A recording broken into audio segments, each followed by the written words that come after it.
My Thanksgiving leftovers were supposed to last a week, and they lasted 2 days. And I don't want to talk about it. All right, we'll take it offline. I may live in creepy Van County, but I'm not defined by my zip code, okay? Okay. I just bought a headlamp on Amazon in case you thought romance was dead. Speaking of sexy, I never thought I would say this, but my new favorite thing is a handsome turtleneck. Have such a good day.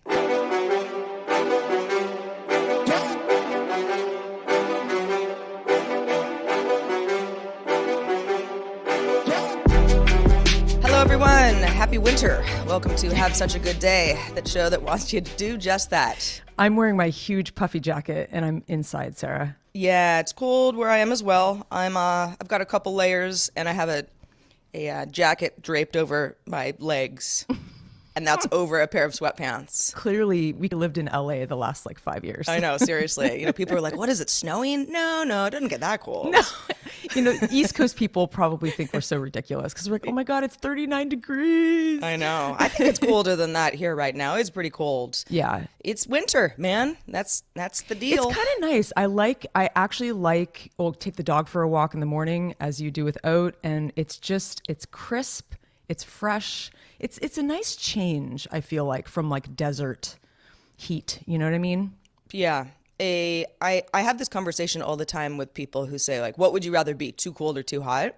And for me, it's always too cold because, not that I like being cold, but you can warm yourself up. Sure. Add a layer, or, sit by the fire. There's lots of things you could do. When you're too hot, you can only get naked, and then what are you gonna do? You can't take your skin off. Yeah, if you're still hot, you're like, I'm uncomfortable. I just hate being too hot. But I know, I'm with you. Well, if you guys are just tuning in for the first time, This is the show where two little ladies talk about the humor and irony of everyday life for your entertainment. Correct, whether we're cold or hot. AKA lively discussions about random life stuff. Random life stuff, because boy, is it random. It's funny. I am part of a Secret Santa that with about 10 people. We do it every year. And, over the last 5 years or so. And you never know who you're going to get. And one of the participants, she kind of organizes everything. And so you get your assignments. And I don't really know how she does it. It's random. But she has a form that you fill out. And I think that's just sort of for her amusement. I don't really think it factors into who gets who. But one of the questions this year in her little Google form was, what was the most interesting thing you did in 2020? And I'm like, I began my slow descent into hell. I could answer this so many different ways. I bet you get so many good answers from that. That's actually pretty funny. That might be something we should pose to our viewers. I would like to hear back from you guys. Email us at hi@havessuchagooddday.com. What was interesting this year? Anything stand out, or was it just a year like any other? There are no wrong answers. So I had an okay week this week. I told everybody last week, if you heard the show, I hurt my shoulder pretty badly. And so when we recorded our episode last week, I was trying not to be too dramatic, but I was pretty sure I messed myself up pretty badly. That was a week ago. I definitely feel better this week than I did last week. It's not getting worse or anything. It's a very slow healing process, but it's this weird thing where, and I've gotten to the point where my mobility is not I couldn't do jumping jacks or anything. I still have to be really careful and, think about if I'm putting on a sweatshirt, ooh, which arm goes first so it hurts the least kind of stuff. But I believe I'm on the mend. I don't think I think it's just one of those injuries that you got to take it easy for a few weeks. Yeah. So have you been running or doing your Oculus or anything? Oh God, no.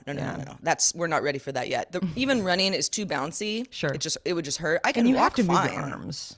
Yeah, and Oculus is all arm stuff. It's just we're not there yet. And I don't want to force anything because I don't want to re-injure myself, Got to have the shoulder. But it's this weird thing where, and I'm not much of a painkiller person.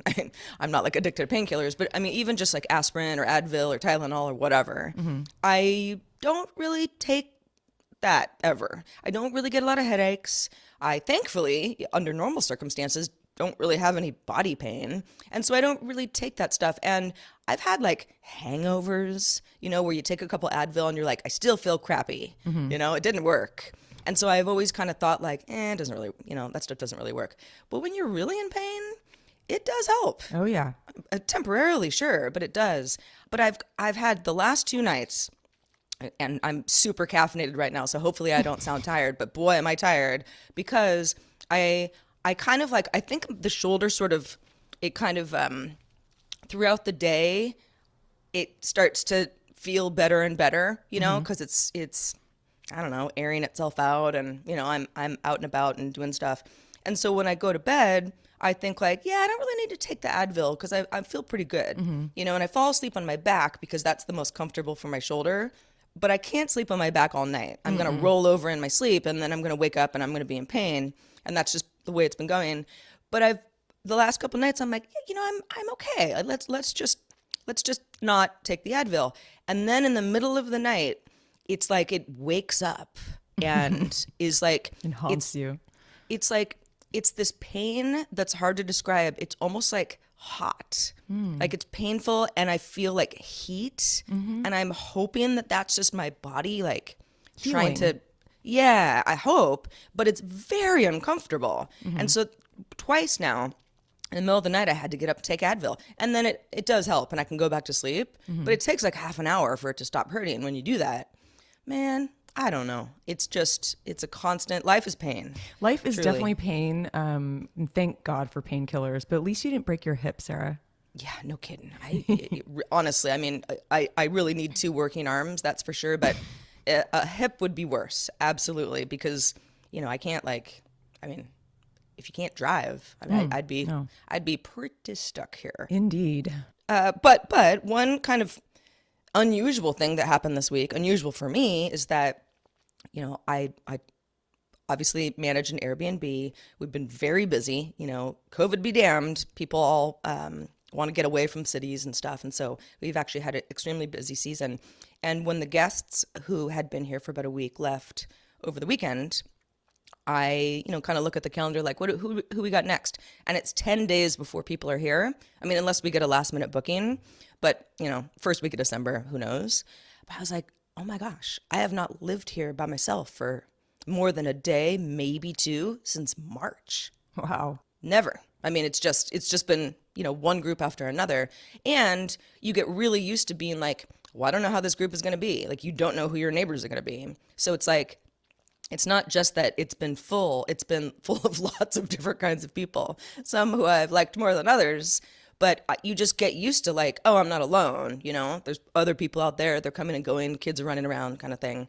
And I feel like an empty nester. I'm sort of like, in the weirdest way, I'm like, oh, wow, gosh, no one's around. It's like the hustle bustles almost like keeps you company. It started to become Get used normal to it. to me. Yeah. Yeah. Even if I complained about it here or there, it was sort of, that felt normal. And so now I'm like, this morning, it's really cold outside, but Odie had to do his business, and, I'm just kind of like slowly walking around the property, kind of looking around and being like, huh, this is sort of weird.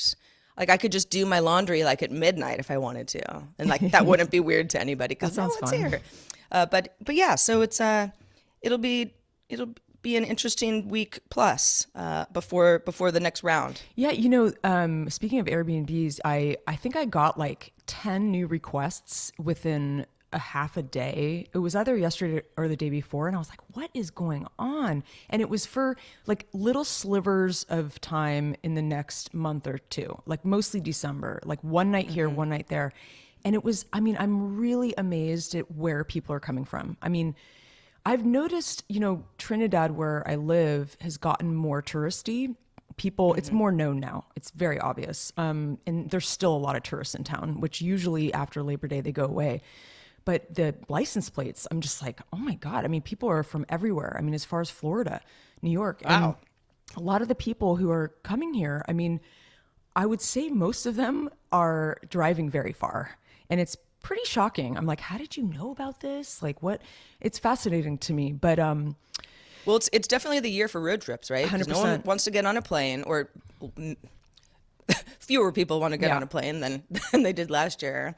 And you can be in your little bubble in the car, and you want to go somewhere, and probably where you are, even if there's tourists, it's not like packed, right? So you No. can feel secluded and like you're getting Sure. away from, all the problems. But it is surprising. I went for a hike yesterday and like this parking lot was completely full. It was a beautiful day. I mean, it was cold, but it is, I've never seen Trinidad like this ever. I mean, it's like, it's crazy. And yeah, it is the year of the road trip. And it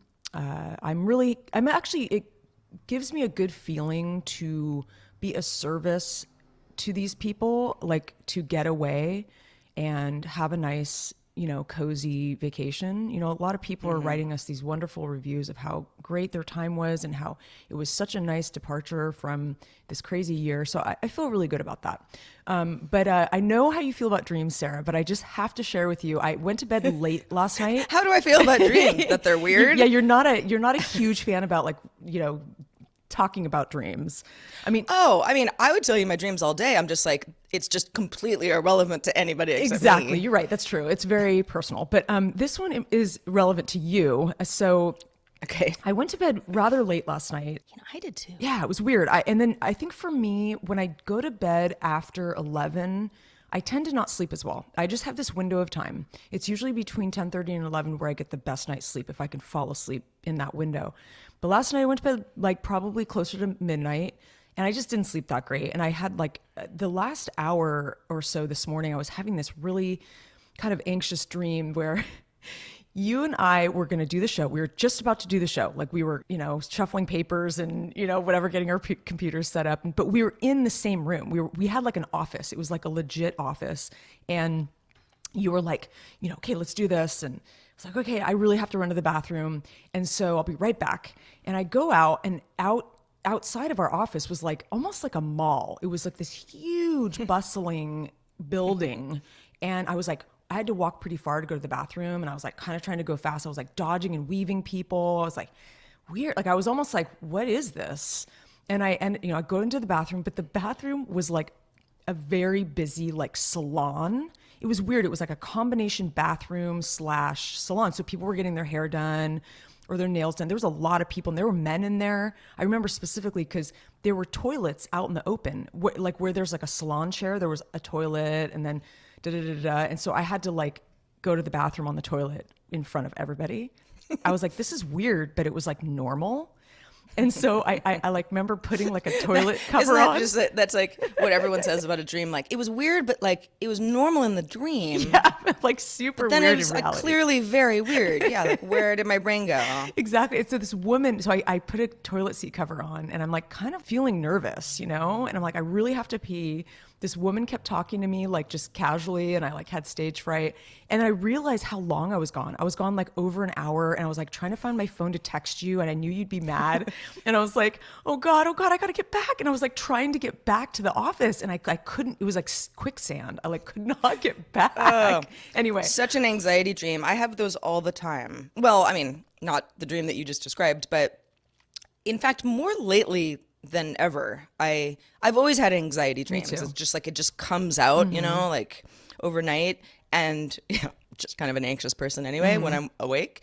But it's always like, oh, I had a live show and I'm just like half an hour late Totally. and now like should I just like not come at all? Because everyone's gonna be like, where were you? Yeah. Like you didn't text us, like, it's like totally unacceptable. It's like, and the last time I had this dream, because I do a live show Monday through Friday, daily tech news show, and it was sort of that, but it was like more like I was part of Saturday Night Live. Yeah, totally. So it was like more of like this huge production. like the jokes with on all you these kind of people, thing. and there was a big, studio, and I just like didn't go on set and was like, oh, I'm gonna hear about this, and it, you wake up and you're like, okay, I mean that sucked. Like that was that was not a restful night of sleep. Yeah, maybe it's better than having like that teeth crunching anxiety dream because I don't have that. I occasionally will get that, but most of my anxiety is like what you're saying. I can't find my phone and I have to like text someone, let them know I'm late or whatever, or I can't find my glasses or contacts. That's a big anxiety dream for me. And I'm like, I can't see. I'm rubbing my eyes in my dream, like trying to like see more clearly. Oh yeah. But I would love to hear from y'all out there, what is like a kind of a typical anxiety dream that you get? Yeah. Email us at hi@havesuchagoodday.com. Or reoccurring at all, you know? Yeah. Once or twice a year, I get the one where I forgot to go to class and I probably won't graduate. And it's just like, I mean, I don't know why at this point I don't just lucid dream myself out of that and go, you have a college degree, Sarah. This is not real. But yeah, it'd be nice to know what everyone's like, the weird dreams that you kind of find Yeah, to be and a in a way, pattern. it's comforting, even though it's an anxiety dream, you know, especially in a year like this. I'm grateful that I have vivid dreams because it takes me out of reality, and reality is kind of, you know, a little bit of a bummer right now. But I switching gears a little bit, I just wanted to talk for a second about, you know, Thanksgiving just passed, the wonderful holiday filled with turkey and mashed potatoes and whatnot. You know, we had a traditional Thanksgiving. I did a lot of the cooking. It was really fun. You know, I've always liked to entertain, and I always kind of had this fantasy about myself as an older, sophisticated lady that I would be like, oh, that girl that people liked to go over for dinner parties, and she was a great host and, you know, threw great parties. And, you know, back in the day, I did throw parties, and I had people over a lot, and I enjoyed it. And it was something that was very fulfilling. Loved having my friends over and treating them, dancing, whatnot. And I really do notice, though, the older I get, it's the social energy can be so tapping. And, you know, as I really, really enjoyed the Thanksgiving festivities, you know, it gets hard when you have to kind of host and entertain people for multiple days. You know, a couple days is cool, but then after a while, you're just like, it's like you're mentally tapped. I mean, every night this week, I was so exhausted by like 10 o'clock, you know, it was a kind of social exhaustion that I'm not used to, you know, and I think part of it is age. But yeah, I mean, I guess that fantasy that I sort of fabricate of being this wonderful, perfect host, you know. I've never had that fantasy. I'm like a pretty bad host, guys. Grab a chair if you can find one. Get yourself a glass of water. Make yourself at home. Yeah, you're thirsty. You have legs. Yeah. Go get some water. Stop being such a baby. So there's the good, the bad, and the ugly of holiday hosting. Yeah, I did not host. My mom and I had a nice, quiet Thanksgiving. Just the two of us. I brought Otis over. And just the two of us humans. She's got two cats. I brought Odie. I didn't bring Lucy the cat because Lucy and her cats don't get along too well. You know, unless we're fire evacuated, I leave Lucy behind. But I fed her, you know, she had got her dinner before I left around noon that day. And it's funny, I think I stayed at my mom's house last year. I don't really remember. And I planned to this year because, you know, it's like, we're going to eat, you know, kind of overeat and drink wine. And it's like, you know, you just stay over. That's just the better way to do it. But we ate early. We ate around 4. And, you know, by about 9, I was tired. And, you know, my mom's like, you staying? And I'm like, you know what? I think I'm just going to go home because I don't live that far away. It's like 20-minute drive. And I was like, Lucy the cat is like sitting in the dark by herself. And I thought, you know what? I'm just going to go home, you know, sleep in my own bed. So I did, and you know, she didn't care. I'd obviously been there pretty much all night, and it was nice. It was a really nice day. I good food, good company. We watched the National Dog Show. That's fun. Yeah, I was hoping I had some favorites that I was hoping would win, and they did not. But you know, enjoyable all around. That sounds fun. Yeah. Yeah, well, I'm kind of glad it's over, but then another one's coming up. It's like there's a little bit of that kind of. I love the excitement. It's like I partially just get so excited for it, the festivities, but then I get, you know, when the time comes, there's just a lot of prep. It's a lot of work. Yeah, I think it obviously depends on who you're with. My friends on Christmas Eve, they've been doing this for years.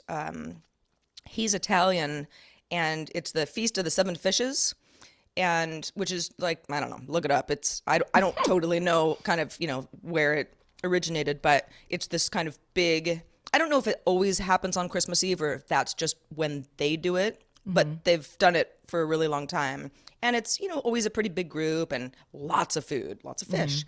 And it's super fun. We did it last Christmas Eve because they live up my way now. And I don't know if we're going to do that this year, or if Yeah. it is, it's going to be a much smaller group, and maybe we'll all sit at opposite ends of the room, kind of thing, or maybe not at all. I don't know, but I usually go into the holidays with zero plans and figure I'll either do nothing or I'll do something super mellow. And I mean, I've spent Christmas alone before. Yeah.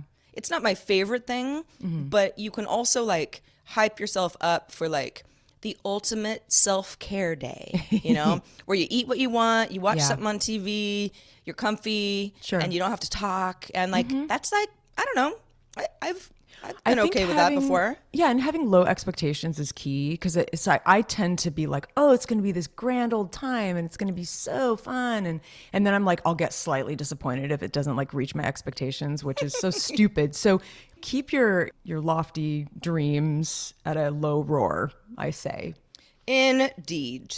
Well, speaking of watching things on TV or now Being that comfy. the National Dog Show is over, being comfy and all that stuff, there's holidays. I know that people celebrate holidays all sorts of different ways, and Christmas, I'm doing air quotes when I say that, is like only for certain people, but I think we can all agree it's a holiday season of sorts. Even if you don't care about it, you look around and it's all over the place. I guess there's certain parts of the world where it would not feel very Christmassy at all, but where I am, there's definitely that. So there are these movies that people, love for the holidays. Die Hard is one of them, just because Yeah. the movie takes place during Christmas. It's a great Never one. quite got that, but some people were like, "Oh yeah, you watch that every year. That's Christmas movie." I'm into that. Yeah. And then there's Love Actually, which I don't like that movie, but people love that movie. Oh, it's like very their Christmassy. favorite movie. Yeah. It's the favorite movie. That movie is effed up, man. Like if you really watch it, you're like, there's like crappy people cheating on each other. Yeah, Like I don't it's- like her at all. Yeah. Like why am I rooting for these people? And then there's, I don't know, the songs, like of course traditional stuff, but then there's, All I Want for Christmas Is You, Mariah Carey, that has sort of exploded into like the ultimate Christmas song that everyone claims they've always loved more than life itself. And I'm like, when did you, like, have you really always liked this song so much? It's a fine song, whatever. And just these funny things that people cling on to because it's like you say, like it makes them feel like it's going to be so great. We get to celebrate and do these fun traditions, whatever they may be. I don't really have any of that. And in fact, I was sort of scrolling through, because I watch a lot of TV, but I don't watch a lot of movies. And I love movies, but I find that like it's do you have 2+ hours right Yeah. now to like really pay attention? And I often am like, nah, I want to do something for like 25 minutes. Sure. And I might be kind of in and out of the kitchen or on my computer kind of thing. And so I end up watching just more TV, and a lot of it is stuff that's like kind of on in the background. But I was like, I want to watch some movies, like just why not? There's all these movies that people are talking about that I'm like, oh yeah, I haven't seen that yet. I'll watch it one day. So I watched Tenet the other night. Oh, how was that?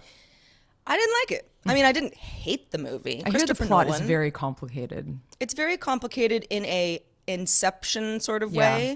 way, and Inception I thought was a really good movie. I had to see it twice before I like even really understood what was going on. It took me 2 viewings, but I was like, that was very clever. Somewhat hard for me to follow, but like really clever and cool. This movie was, I felt, attempting to do something similar, where there's time travel kind of stuff. I don't want to spoil it for anybody, but there's the slippage of like what's real right now. Yeah. Where are we? In time, and I was like, it's just kind of one of those movies that was ambitious, but yet I'm like, this doesn't make any sense. And it's not a feel-good movie, I would guess. It's an action movie. That's what it is. I mean, I wish somebody would have said, I thought it was more, I don't know what I was expecting, but I know a few folks who like braved the movie theater because they were so excited about seeing Tenet and were like, oh my God, it's such a like mind warp, and it's like amazing and wow, crazy. So I was like, oh, I'm looking forward to this when I'm able to watch it at home. I'm not going to a theater. And I was just like, oh, it's an action movie. It's one of those movies where it's like, there's like way too much explaining up front because you have to like understand what's going on, so the characters do these like long explainers where you're like, okay, I get it. We're like going to explain things for 10 minutes. And then it's like lots of car chases and explosions and where people kind of, the dialogue sort of dies out. And then there's like, you know, the bad guy and the good guy had this like dual fight off, you know, for a while, you know, where I'm like, oh, I can like go to the bathroom, like come back and they'll still be fighting. And like no one will have said anything yet. Yeah. You know, it's just action movies are not usually my jam. There are some exceptions, but I just wish somebody would have said, oh yeah, it's sort of like a superhero movie, Sarah. You probably won't like it. And then I would have just skipped it. Because when it was over, because it was a long movie, it was like 2.5 hours, I was like, ugh, that was a shit show. But I don't know. You might like it. It's maybe you know the grand clever time thing was somewhat lost on me. But I did watch a movie, not Christmassy in the least, called Charm City Kings last night. It's about kids in Baltimore who are like really into like motorcycle gangs. Well, I don't even know if you call them a motorcycle gang, but like people who do like tricks, you know, on motorbikes, like through the streets. And there's a whole plot line that doesn't have to do with that, and it's not like, I wouldn't call it like a warm fuzzy feel good movie, but there's some of that in there. But the kids, because the main actors are kids and they're really cute and they are really good, and I loved it. I thought it was a great movie. That's cool. And Meek Mill is in it too. Who, you know, I was like, is that Meek Mill? I looked up IMDb. I'm like, yeah, it is him. Cool. All right. I guess he's a pretty good actor. So, yeah. So I will continue down my movie path and I'll keep you all updated. Yeah, that'd be great. You know, I ended up watching, I wanted something easy, like after my guests left. I just needed to like zone out. And I stumbled upon the new Sofia Coppola movie with Bill Murray and Rashida Jones. On the Rocks, I believe it's called. Yeah, I heard he's great. He's adorable. I haven't seen the movie. I mean, if you're a Bill Murray fan, he's just adorable. He's always adorable. And I mean, I like Rashida Jones. I would say she's cute. Very nothing likable. like, just likable. I wouldn't say she's just like the most amazing actress ever, but she's likable. It was a pretty weak Sofia Coppola movie, though. You know, I feel like her world, her bubble is just, it's so specific. And, you know, it's cute, but it's very thin in terms of plot. I mean, a lot of her movies are. It was okay. But, you know, just, again, kind of something to zone out to. But, you know, it's funny, the whole feel-good, you know, feel-good movies are totally personal, like subjective, and everybody's got their favorites. Yeah, and then, like, you look up the list, and I feel like always on those lists is like that 13 turned 30 or something with Jennifer Gardner. I'm like, I've never seen it. It's like one of those romantic... 13 going on 30, I think. Going on 30, yeah. And it's like, I've never seen it. I've never wanted to see it, but I'm now kind of curious because like it's on everybody's list. I'm like, Really? That's like the kind of lowest hanging fruit, I feel like. And then you've got like, I don't know, just a lot of those romantic comedies that are like big blockbuster comedies. For me, I would say like the lowest hanging fruit is like a good conversational comedy. Like I tend to go to like Woody Allen, like a husbands and wives kind of thing. You know, Annie Hall, that soothes me in a way that a lot of things don't. You know, even like a Jim Jarmusch, which is a little more unconventional. I love like a Mystery Train, Down by Law kind of thing. Amelie is definitely one of my top, and I know that's on a lot of people's lists. I mean, I've seen that movie 20 times. Like I could recite the whole script like in French. I just love that movie.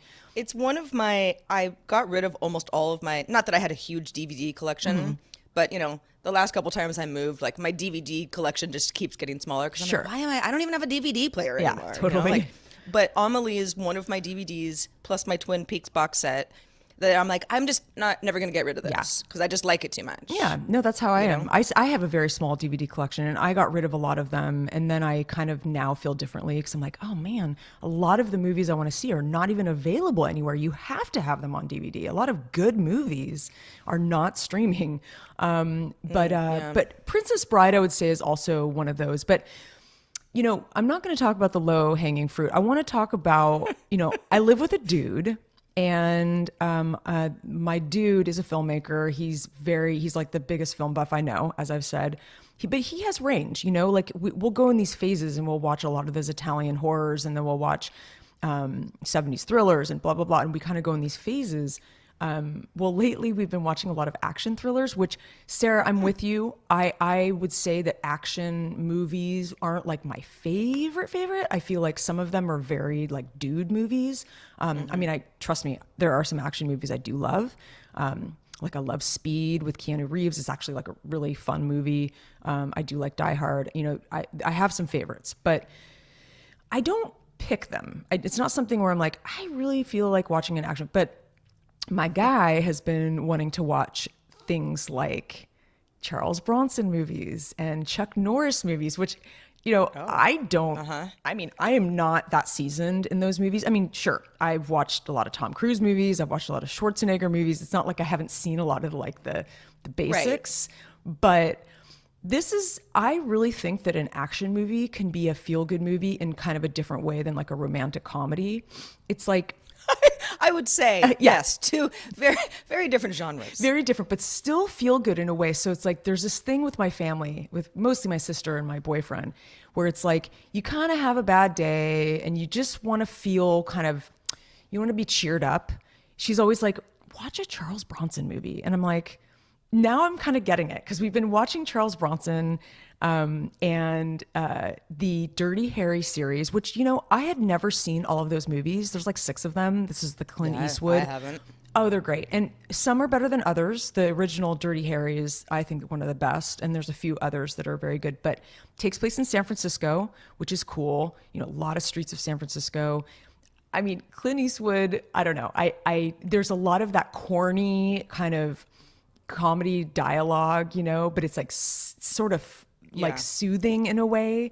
And right. It's like the one-liner where you're like, oh yeah. You're like, I've oh been saying God, that, you know, eye always hear rolly, that. but like, you know, still fun. And so we finished all those. That was really fun. And they're kind of this like, you know, not very committing, entertaining action movie. And they're not hard to understand. There's not like a crazy intricate plot line like in a Christopher Nolan movie. You know that the good guy isn't going to lose. Yes, exactly. You know, like it with some exceptions, of course. It's like those movies, there's going to be some trouble, but you're going to get there in the end. Exactly. And there's something about a manly hero that is comforting. You know, you're like, this guy is like saving the world. And I find it fascinating because people have their favorites. You know, people are Jackie Chan fans or, you know, James Bond. I mean, we've been watching a lot of James Bond too, which is kind of similar in that sort of feel good thing. And I'm not that familiar with Chuck Norris. I never was really, I don't even know if I had ever seen a Chuck Norris movie until last night.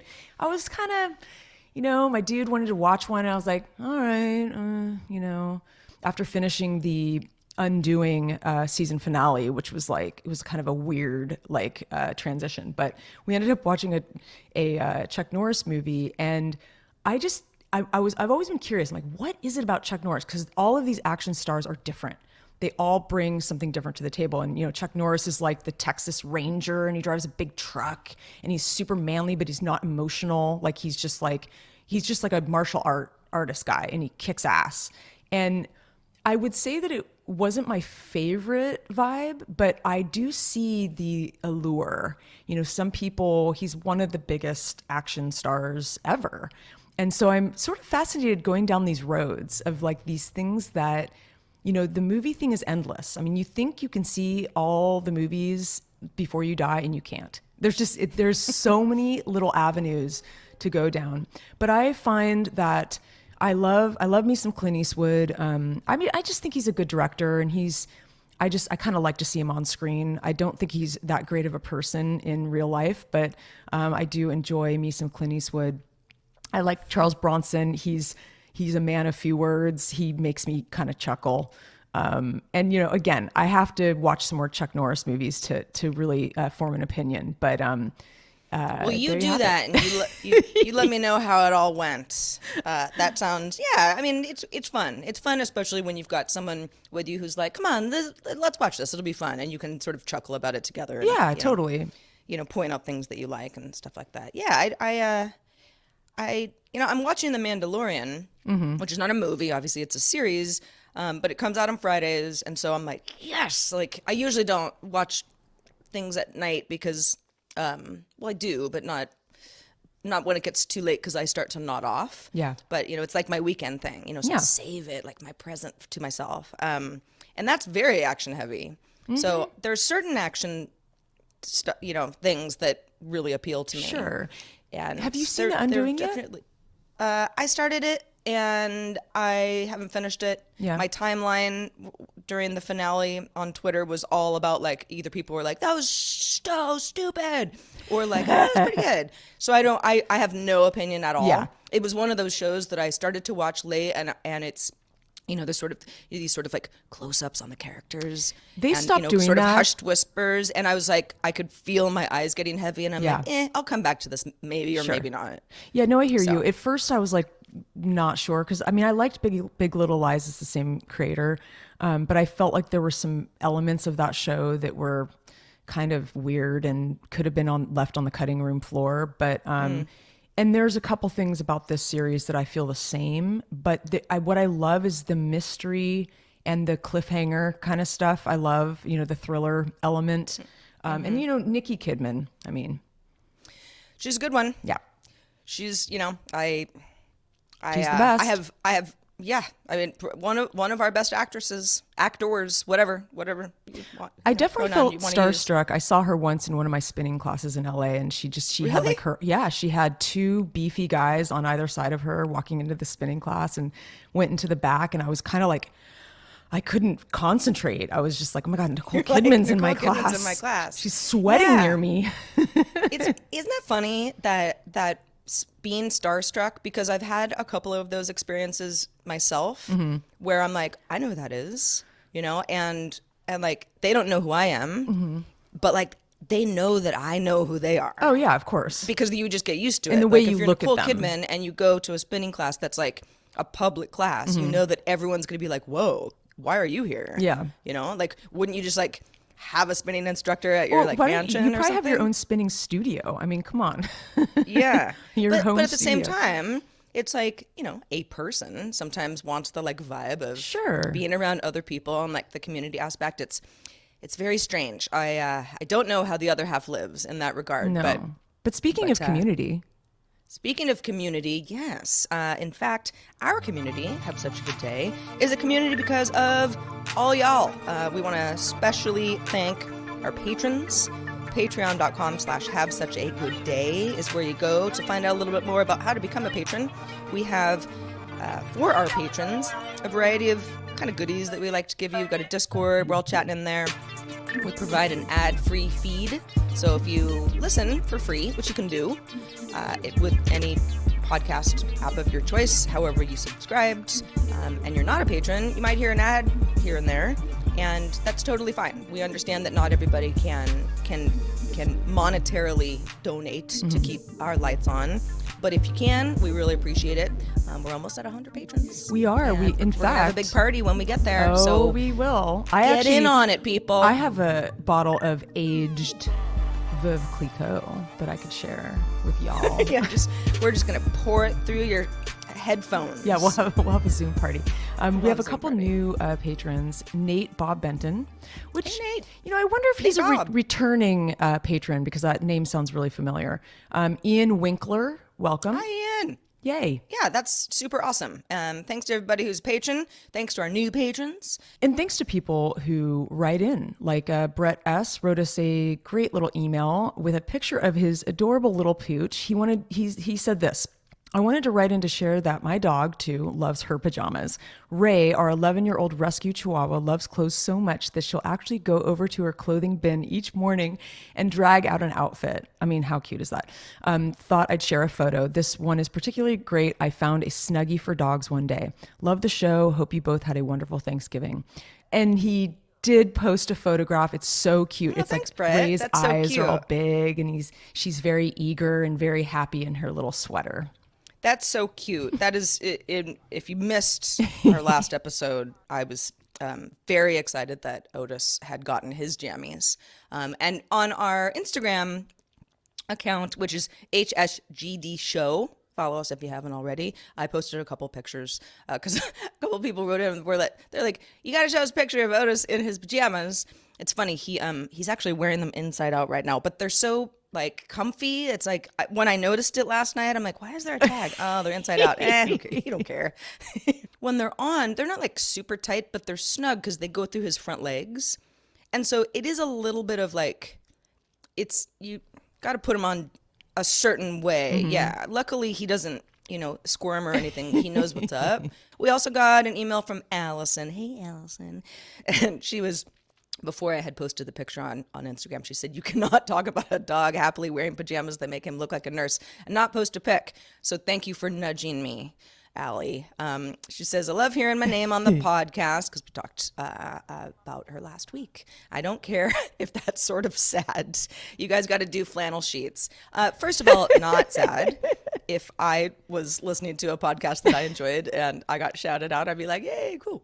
And yeah, flannel sheets. I don't know, man. I'm still loving the linen for now. And I mean, I don't think it's going to get much colder than it is these days. But I'll put it on the list. I'd like to get some linen sheets, but I think in the meantime, I'm going to continue to wear my long pajamas, which I only have one pair, and I had to wash them and I hang dry them, and I didn't have long pajamas for a couple days. Yeah, I was pretty bummed. My long pajamas I might have to get another pair. They're, you can machine wash and dry, I mean, according to the tag, but they're also, there's some stretch, they're really thin and like very soft, and there's a little, there's elastic going on. And I'm worried because I've thrown them in the dryer a couple times and I can already tell the waist is fine. So that's really the only thing that matters. But I can already tell that the pants have given out a little bit. And again, it's like they're pajamas, so who cares? But I'm like, maybe I should be hang drying these.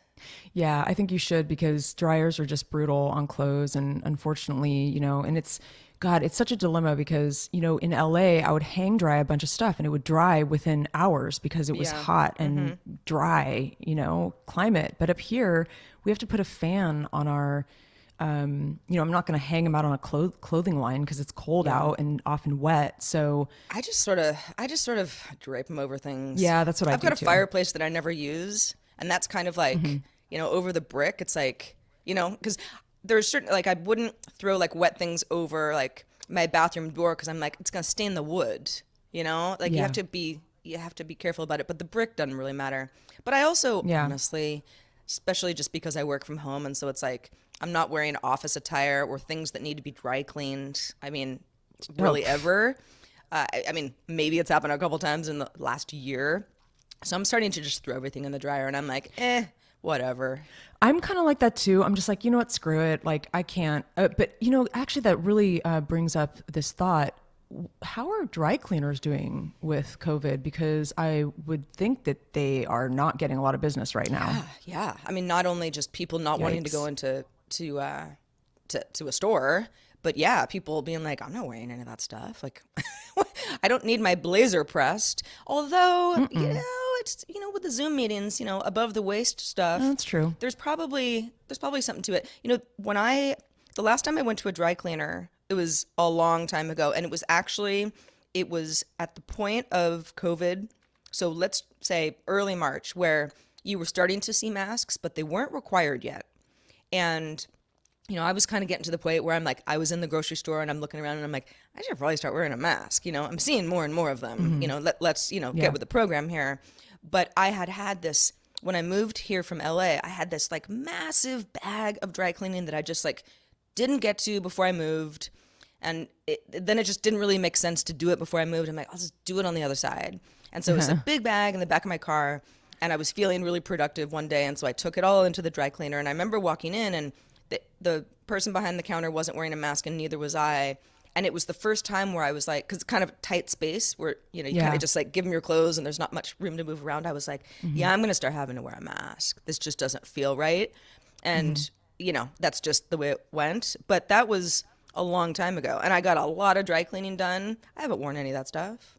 No, that's the thing. Is like, I have a huge wad of stuff I need to dry clean that's just at the bottom of my laundry hamper. I don't know if I'll ever clean it, but it's interesting how it's so confusing because, we were urged to not meet with family for Thanksgiving. We were urged not to have group dinners. Yet a lot of restaurants were still open, and people were dining in. Well, I think in a lot of places that's all coming to a halt again. It sounds like, at least in the Bay Area, certain counties are, they're back in purple, meaning we are too. Yeah. We had our main restaurants, the ones that are like the good kind of more upscale restaurants, they each had like at least one person who came down with COVID, so they're closed again, and they were like open. I even dined in their dining room, and it's, man, I guess I didn't expect there to be another lockdown like that, but yeah, well, cold weather, people inside, and as much as we hear, hey everybody, we know it's the holidays and you want to hang out with your family and friends, but just don't do it this year. Or be like very creative about how you're not going to be like in an enclosed room with a bunch of people. But people have a hard time letting go of things that make them happy. And, I'm not going to get preachy because I know everyone's tired of people preaching about all this stuff. But I think it was inevitable that, you're going to see another spike, and we got to take this stuff seriously.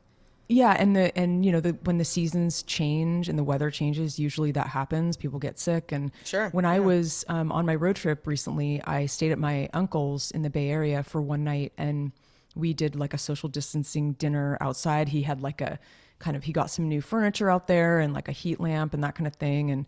And then we did a yoga class via Zoom the next morning, and it was funny. We had to wear masks. Like, we were in the house and we were 6 feet apart on our mats, but we wore masks like the whole class, which felt like a little overkill to me. But I get it. I respect what people feel comfortable with, and I'll just go with it. I'll run with that. Yeah, it's fine.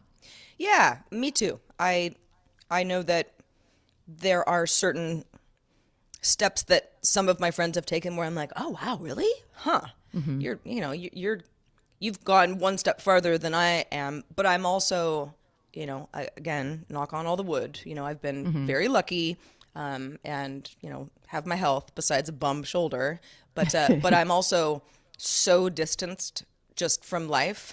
Yeah, because I live in the woods. There are no more Airbnb guests. It's like, woo, party. Yeah, no, you're probably the healthiest of all of us. Yeah. Well, got to go to the market every now and then, but yeah, it is what it is. So here's to our health, everybody. Stay safe.